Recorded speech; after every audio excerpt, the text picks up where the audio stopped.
R. Vélez Junior Televisión presenta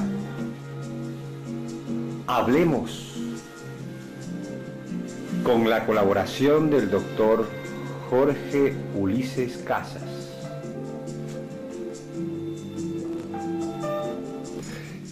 Y su libro El triunfo de la filosofía materialista dialéctica. Colombiano.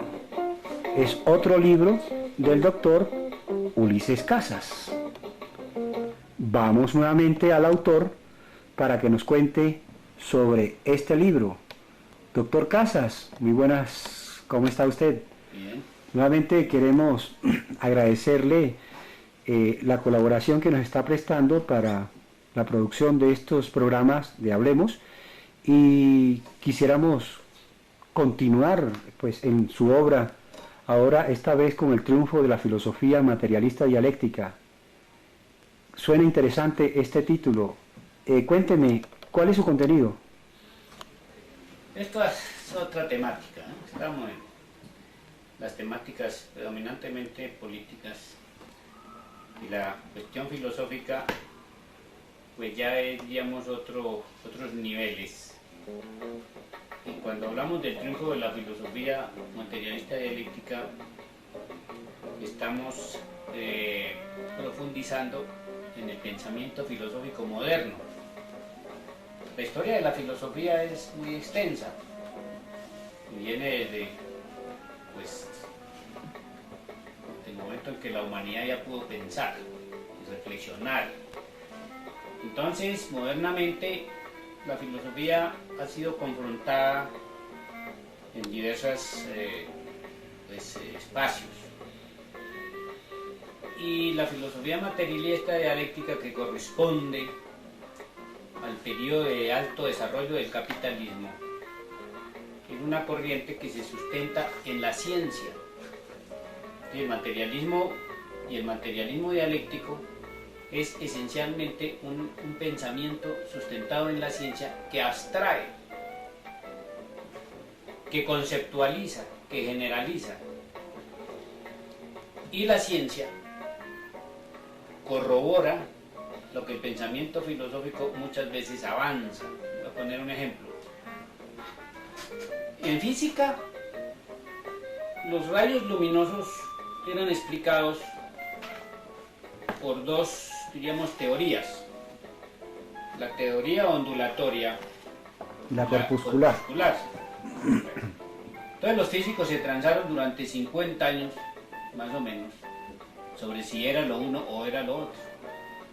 Pero la filosofía planteó que eran los dos, es decir, que la luz era un movimiento ondulatorio y corpuscular al mismo tiempo. Entonces, como la filosofía idealista dice que no hay un tercer opción, o es o no es, entonces o era corpuscular o era ondulatoria, y no se podía concebir la tesis esa del tercer excluido. Disculpe, doctor, ¿usted nos puede hacer una comparación o ilustrarlo con un ejemplo? Lo que es corpuscular y ondulatorio en cuanto a la luz. Sí, ondulatorio quiere decir que va en ondas, y corpuscular que va por cuantos, ¿no? Así como titilando, ¿no? Uh-huh. Y eso lo ve uno en la luz eléctrica, cuando uno va llegando a los pueblos, o cuando uno ve luces en la lejanía, ve que titilan. Ese es el movimiento corpuscular de la luz. Pero cuando está cerca no ve ese titilar de la luz, sino que ve el rayo de luz como quieto, ¿no? Ese es el ondulatorio. Bueno, volviendo otra vez al tema del materialismo, el triunfo de la filosofía materialista dialéctica, veo que aquí en los diferentes capítulos habla en uno de ellos del proceso y desarrollo del pensamiento, me imagino que del antiguo continente y de los otros países, de los otros continentes, incluyendo el pensamiento americano. La filosofía como cuestionamiento universal del hombre. Dice también, habla del pensamiento en la América indígena, habla del pensamiento de la América ya independiente, habla de la filosofía en el pensamiento colombiano y el fin del colonialismo filosófico y cultural europeo.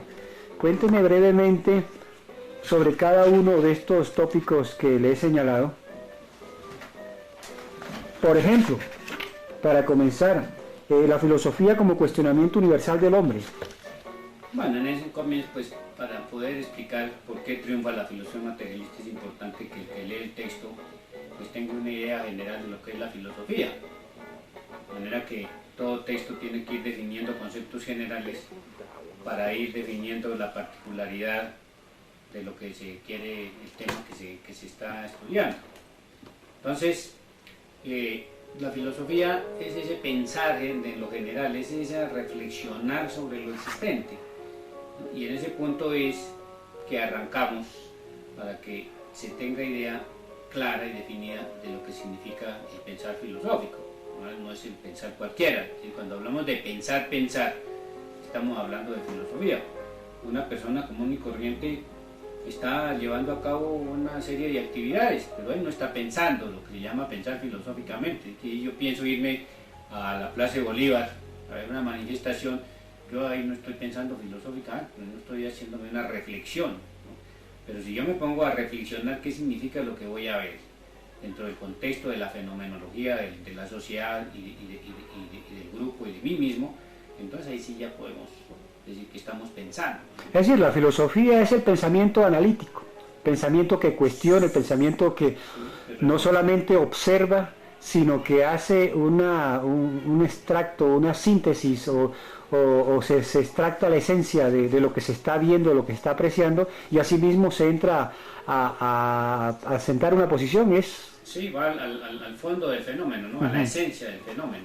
Ya, por eso es que usted habla de que el materialismo dialéctico o la filosofía del materialismo dialéctico triunfa.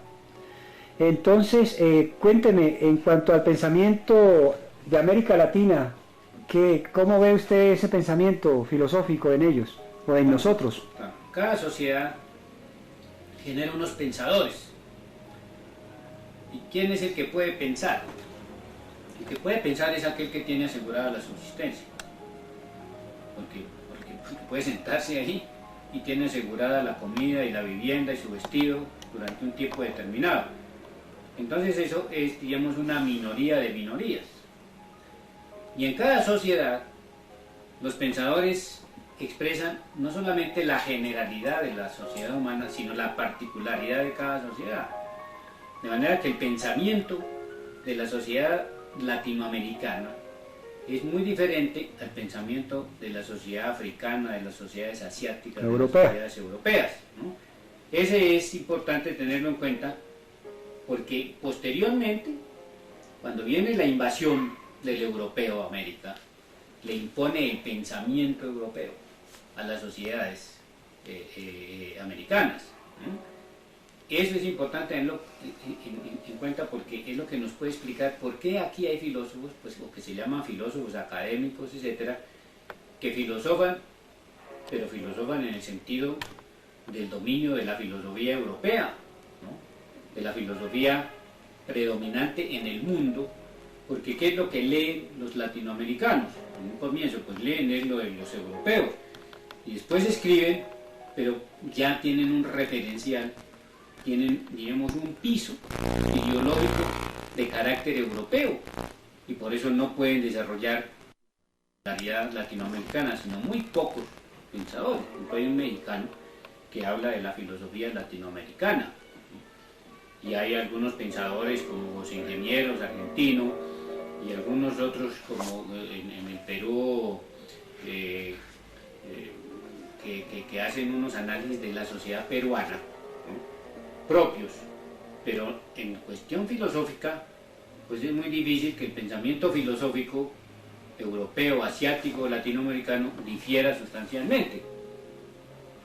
Bueno, usted en este libro también veo que no solamente hace un análisis del pensamiento, digamos, pre-venida de los invasores, sino post-llegada de los invasores. O sea que antes la América Latina, y ahora después ya la América independiente. Cuénteme qué diferencia hay.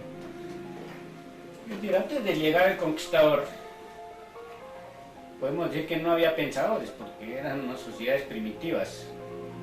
Y el pensador el pensador filosófico, se da más bien en un estado avanzado de las sociedades esclavistas. Por eso Grecia es, diríamos, como el modelo de sociedad filosófica. Miren, en Grecia, en el siglo IV antes de nuestra era, pues según Laercio, había más de 80 filósofos, lo que se llama filósofos.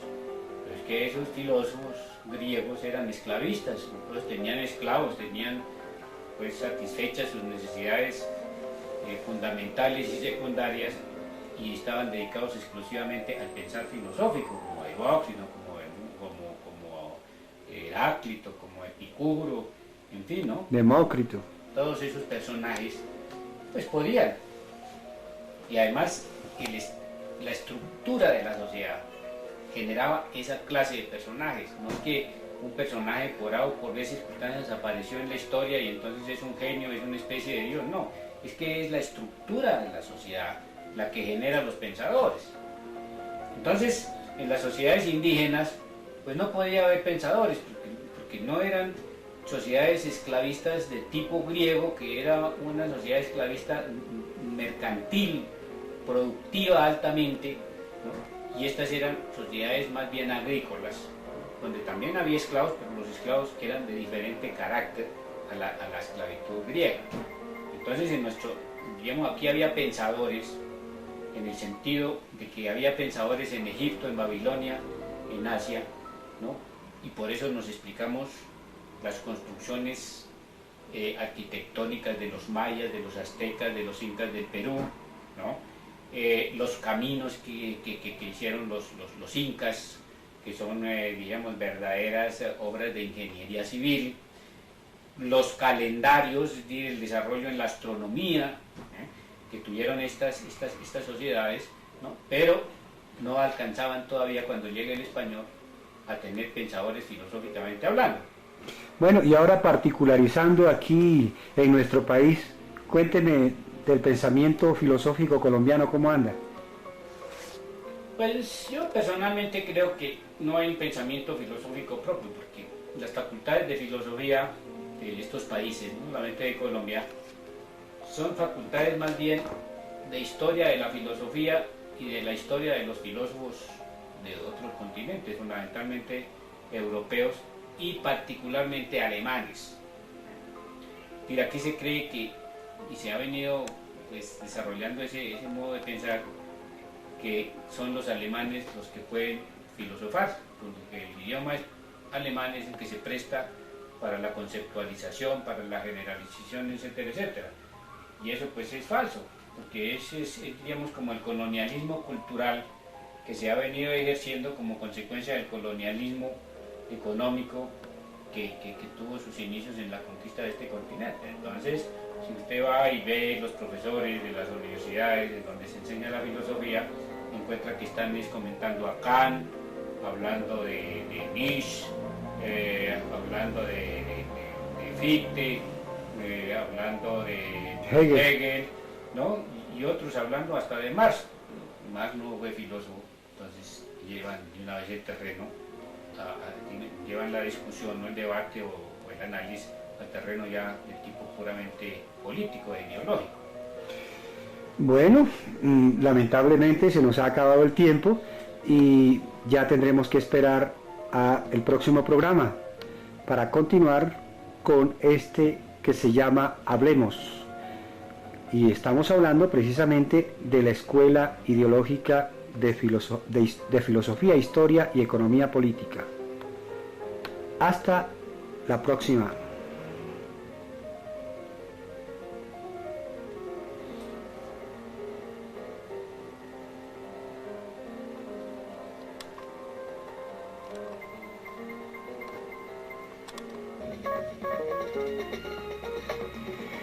Damos comienzo a otro programa de Hablemos.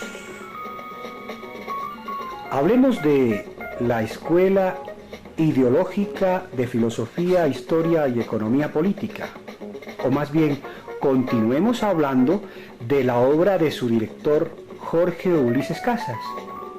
Y es precisamente el tema que sigue, se llama el proletariado, sujeto trascendente en la historia. Veamos a ver qué nos dice su autor. Doctor Casas, nuevamente saludándolo muy cordialmente y agradeciéndole su presencia. Cuénteme, entre sus libros aparece El proletariado. ¿Cuál es la temática que desarrolla este? Pues este libro, fíjese que paradójicamente reivindica al proletariado y es el que menos simpatía tiene entre el proletariado. ¿Por qué dice eso? Porque es escrito cuando cuando se desploma el campo socialista, surgen unas tesis de que la clase obrera ha desaparecido. Y este texto pues refuta esa tesis. Pero cuando se lo hemos ofrecido a la clase obrera no entiende eso, de que es una clase y de que le están diciendo que no existe, cuando ella está ahí. Entonces, diremos que este texto está enmarcado dentro del concepto de Marx y Engels, de que es el proletariado, la clase que va a trascender a la burguesía y en la formación, en la estructuración de la sociedad socialista que posteriormente sería comunista. Entonces, el proletariado está ahí.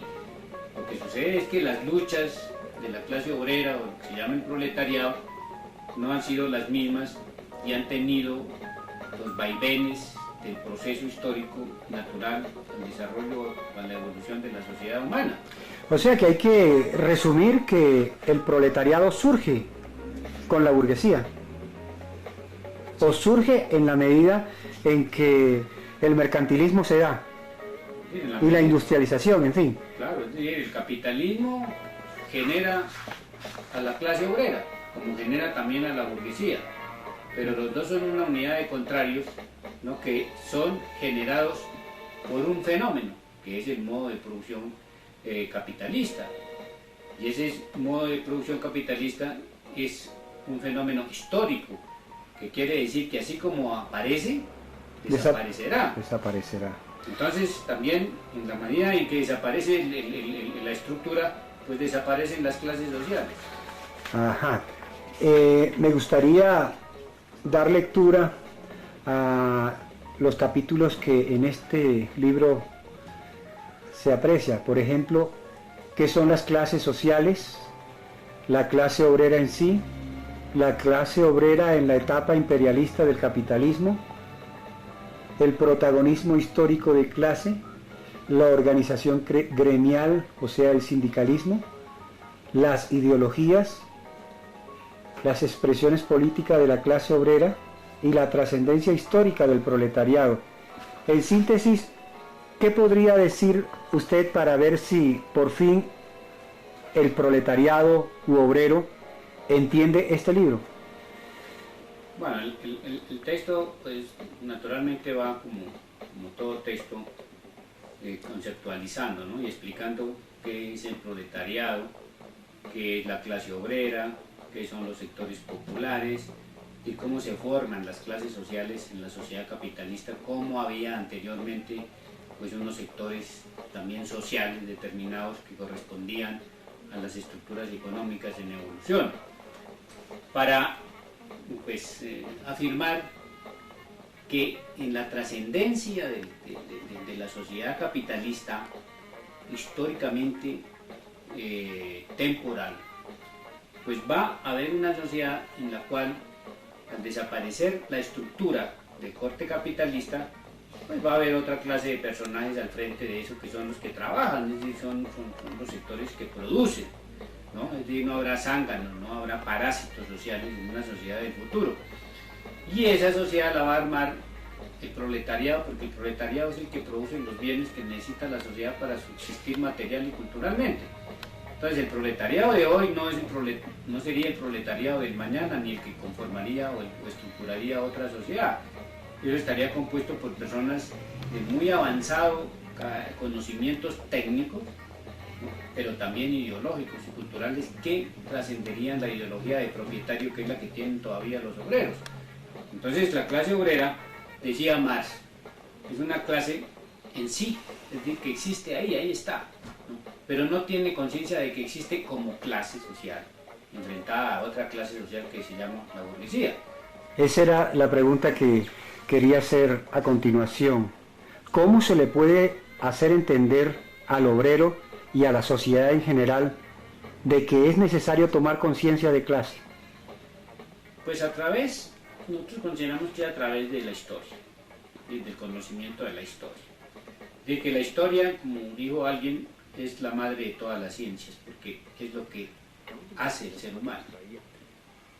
Entonces a los obreros, a los sectores populares, pues hay que darles a conocer la historia. Es decir, que desde el mismo hogar, desde la misma familia esa que existe, la escuela, la educación media y la academia, pues se enseña la historia. Si no se enseña la historia, pues nadie va a entender qué es, ni de dónde viene, ni para dónde va. Entonces, digamos, el fundamento esencial de tomar conciencia, de adquirir un nivel alto de conciencia, o sea, de conocimiento y de saber de sí mismo y de la sociedad, es el estudio de la historia. Eso no hay otro. O sea, que usted diría que la escuela o el colegio pues tradicional no está cumpliendo con los verdaderos objetivos que debería para formar ideológicamente a cada ser y concientizarlo hasta el punto de que se convenza de que si pertenece a determinada clase social debe identificarse con ella y asimismo luchar por ella. Sí, en absoluto. Y la educación no cumple ese objetivo porque, entre otras cosas, al régimen imperante no le interesa. ¿Cómo le va a interesar que haya cambios? Quien dirige la educación es el Estado, y el Estado corresponde a una clase social dominante que tiene unos privilegios, que tiene una propiedad que no quiere cambiar, pues en el sentido de lo social, pues cambia todos los días, pero en beneficio de ellos mismos, por su propia dinámica. Entonces, si ese Estado oficializara una educación en el sentido que nosotros proponemos, pues aceleraría el cambio. Y el cambio vendrá de todas maneras, pero lo importante es que no, para las clases dominantes, es que no se produzca mientras ellas están vivas. Yo le escuché a usted en varias ocasiones hablar de la contraescuela. ¿Usted considera que la escuela ideológica de filosofía, historia y economía política es la contraescuela en comparación con la escuela tradicional? Sí, claro, porque nosotros aquí desentrañamos la esencia de la historia. Y en esa forma, quien conoce la historia en la forma como nosotros la desentrañamos, pues toma conciencia de lo que es el ser humano, de lo que es la sociedad, de lo que son los sectores sociales, de lo que es él mismo. ¿Cómo se podría trabajar para que las clases empotradas en el poder entiendan que es conveniente entregar una educación bien formativa, una educación que no solamente se adquiera conocimiento, sino que el individuo se concientice y asimismo pueda entrar a desempeñar un mejor papel ante la sociedad? No, esas clases, como dice usted, empotradas en el poder no lo van a hacer. Y lo que hay que hacer es, quienes estamos, digamos, en estas líneas, pues impulsar espacios en donde mucha gente que tiene inquietudes pueda llegar a beber la ciencia, ¿no? la verdadera explicación de los fenómenos sociales, de los fenómenos naturales, etc. Y que beba en la ciencia y a través de la ciencia se concientice sobre la problemática social. Eso no hay de otra manera, y son los grupos que en todas las épocas de la historia ha sucedido. Usted ve que, por ejemplo, la escuela de Epicuro, ¿qué hacía? Pues pensar sobre la realidad y sobre el ser humano, de sí mismo. Y eso pues Sócrates, ¿por qué Sócrates se llevaba a que tome la cicuta? ¿Y por qué todos esos pensadores que cuestionaban lo existente pues eran perseguidos y exiliados, ¿no?, en las antiguas civilizaciones? Es porque sencillamente van armando o van tratando de formar espacios en donde el pensamiento profundice en la verdadera realidad de los fenómenos tanto naturales como sociales. Bien, y entonces ya para terminar, es que me ha quedado una inquietud de la escuela ideológica que usted dirige. ¿Cómo se le puede plantear al gobierno de que este tipo de escuela sea la que prolifere y la que logre en un momento dado sentar las bases para que cada uno de los ciudadanos de este país entienda y pues viva ¿cómo es? Íntegramente la vida y que no choque con su prójimo, y que a cambio de esto pues les sea fácil vivir en una sociedad armónica? ¿Cómo puede hacérsele entender a los gobiernos esto? No, a los gobiernos no se les puede hacer entender eso. A lo que se le puede hacer entender es a los sectores sociales que sufren la problemática social, ¿no?, por la estructura económica de tipo capitalista.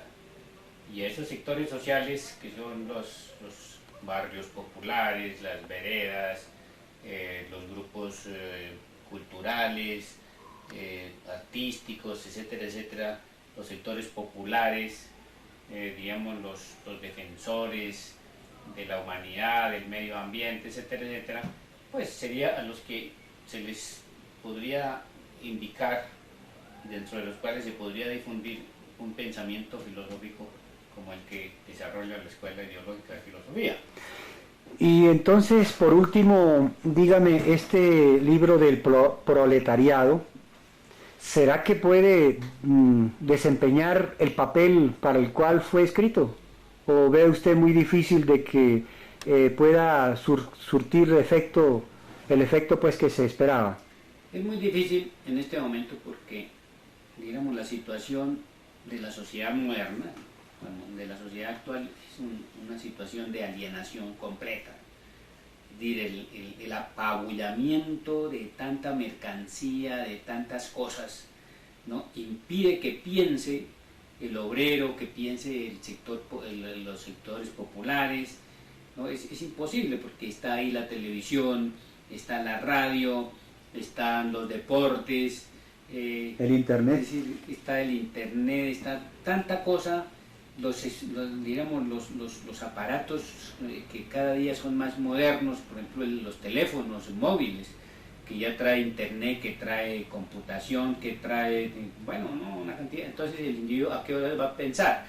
Es decir, el apabullamiento es total y impide pensar, de manera que tiene que pasar un periodo en el cual todos estos fenómenos generen, digamos, una angustia en el bien que ya le están generando, y el personaje o la gente comience a reflexionar de que no es él, de que no, cada quien no es él, sino que es otra cosa, y pueda salir de ese marasmo tan terrible que lo apabulla con tanta producción de tanto objeto.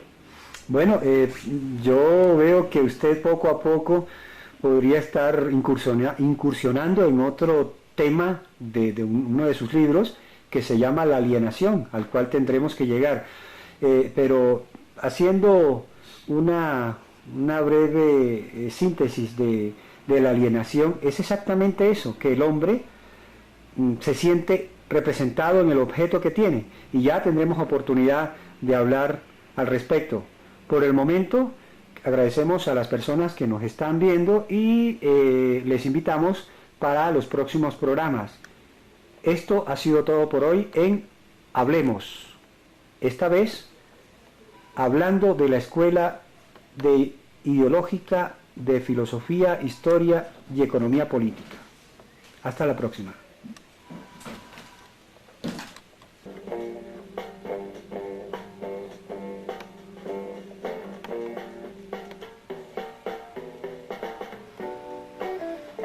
En Hablemos continuamos hablando de la obra de Ulises Casas, director de la Escuela Ideológica de Filosofía, Historia y Economía Política. Este libro, ¿por qué no a la teología de la liberación?, es otro de la colección al cual vamos a acudir nuevamente a su autor para que nos ilustre sobre este particular. Doctor Casas, nuevamente, bienvenido, y queremos que nos ilustre respecto a este tema de por qué no a la teología de la liberación. Sí, este tema surge en los años 60 y 70 porque, pues, diríamos que lo predominante en las sociedades es lo religioso. Y la 99.99% creo yo en las sociedades creyentes. Y dadas las situaciones de que hablamos en alguna ocasión de insurgencias, de luchas por la liberación nacional, de luchas obreras, de luchas populares, etc., influye en el clero, que el clérigo es un personaje que está ahí entre el pueblo, el cura de barrio, el cura de vereda, el cura de pueblo, pues está en medio de la problemática social. Más aún, el mismo clérigo es objeto de explotación por cuenta de los cardenales, los obispos, el papado, etcétera, etcétera. De manera que también sufre la situación. Y como están hablando... Déjeme entender esto. Usted está hablando de que la alta clerecía tiene unos privilegios que la baja clerecía no tiene, y que es lo que da motivo para que estos últimos se rebelen y creen esta teoría de la teología de la liberación. Sí, claro.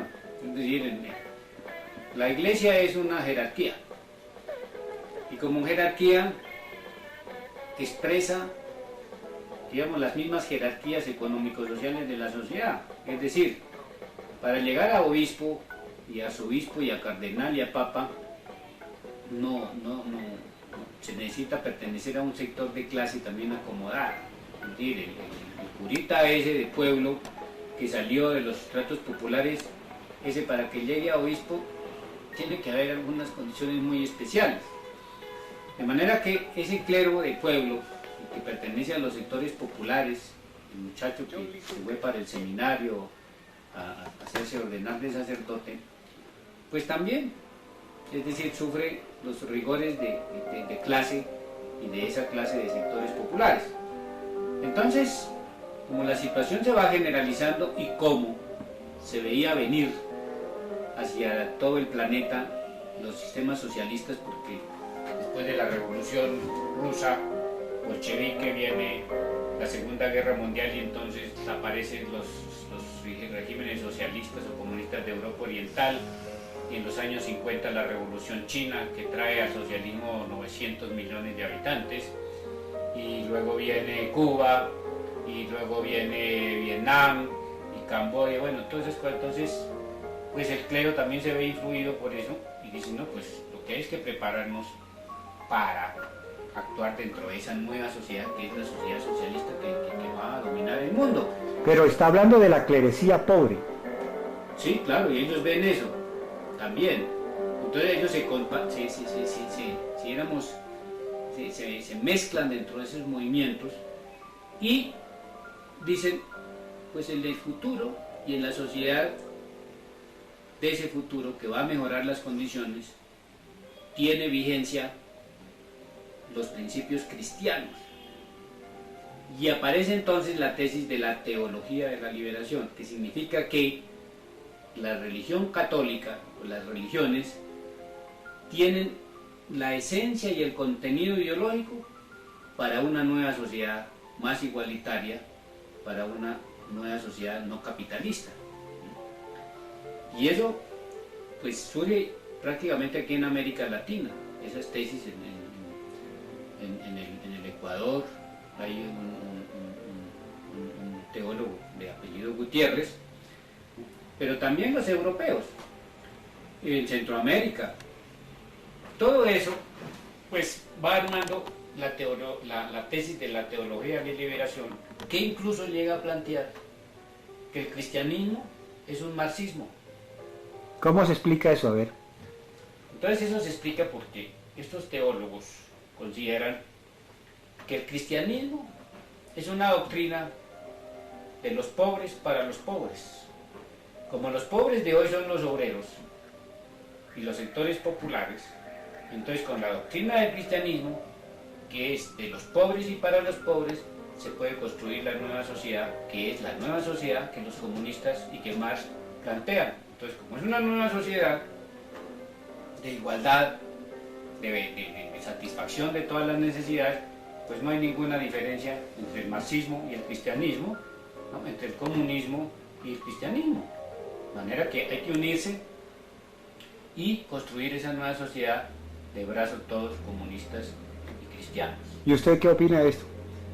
Pues yo opiné ahí en ese libro que eso es falso, ¿no? Porque cada tesis de estas tiene un contenido filosófico completamente antagónico. Entonces, mientras los seguidores de Marx, o mejor dicho, los materialistas, filosóficamente hablando, ¿no?, consideran que la estructura económica social es el producto del desarrollo, ¿no?, los otros consideran que son las doctrinas cristianas las que pueden servir para transformar esa realidad material. Es decir, que ahí estaría la filosofía idealista que considera que la historia la hacen los humanos, los personajes, los mesías, los redentores, ¿no?, contrapuesta a la tesis filosófica materialista que considera que la historia la va haciendo la materialidad en que la sociedad se va desenvolviendo. Ajá, o sea, déjeme entender, usted plantea aquí en este libro de que la teología no tiene que ver absolutamente nada con el materialismo dialéctico y que esas diferencias que usted señala la ubican en polos opuestos. O sea que por eso es que la teología de la liberación no tiene que hacer nada ante la solución de una problemática social. ¿Está bien así, claro, planteado? Sí, no tiene nada que hacer ahí. ¿Y cómo podría usted hacerle entender a los televidentes que es necesario, digamos, reflexionar sobre estas comparaciones para evitar de que los incautos caigan en esa trama, esa leguleyada, pues? Esa propuesta. No, pues fácil, porque es que mire,